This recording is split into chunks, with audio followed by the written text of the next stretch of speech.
അതിദരിദ്രം ഇല്ല എന്ന് പറഞ്ഞൊരു സർക്കാർ നമുക്കുണ്ടായിരുന്നു. അവരുടെയൊക്കെ കാഴ്ചപ്പാടിൽ കേരളത്തിൽ ജീവിക്കുന്നവർ ബൈക്കുള്ളവരാണ്, കാറുള്ളവരാണ്, സ്വന്തമായിട്ട് വീടുള്ളവരാണ്, 3 നേരം ആഹാരം കഴിക്കുന്നവരാണ്. ആ ചിന്താഗതിയും ആ കാഴ്ചപ്പാടുള്ളത് കൊണ്ടാണ് സാർ നിങ്ങളെല്ലാം തോൽപ്പിച്ച് വീട്ടിലെത്തിയത്. ഞാൻ പറഞ്ഞു വന്നത്, ഒരു കുടുംബം ആത്മഹത്യ ചെയ്തു.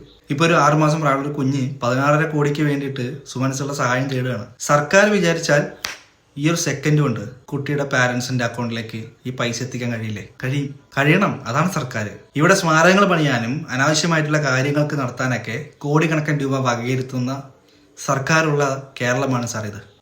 ചെയ്ത നാട് നന്നായി പോകുമല്ലോ. വാർഡ് മെമ്പർമാര് അവർക്ക് ചുമതല ഏൽപ്പിക്കുക, അവരുടെ വാർഡിലുള്ള ആളുകളുടെ ജീവിത രീതി എങ്ങനെയാണ്, അവർ പാവപ്പെട്ടവരുണ്ടോ, ദരിദ്രരുണ്ടോ, ഒരു നേരം ആഹാരം കഴിക്കാത്തവരുണ്ടോ, കാശില്ലാത്തവരുണ്ടോ, വീടില്ലാത്തവരുണ്ടോ, ചികിത്സിക്കാൻ പൈസ ഇല്ലാതെ കഷ്ടപ്പെടുന്നവരുണ്ടോ എന്നൊക്കെ ഒരു ഡീറ്റെയിൽ, ഒരു വിവരശേഖരണം എടുത്ത് അത് നേരിട്ട് മുഖ്യമന്ത്രിയുടെ ശ്രദ്ധയിലേക്ക് കൊണ്ടുവന്ന് അവർക്ക് വേണ്ട സഹായങ്ങൾ ചെയ്യാൻ ഒരു കമ്മിറ്റിയോ തുടങ്ങുക. ഈ ആത്മഹത്യകളെ കണ്ടിട്ട് മനസ്സ് വല്ലാതെ വേദനിക്കും സാർ. അപേക്ഷയാണ്. നിങ്ങളോടൊക്കെ എനിക്ക് പറയാനുള്ളൂ CM സാർ.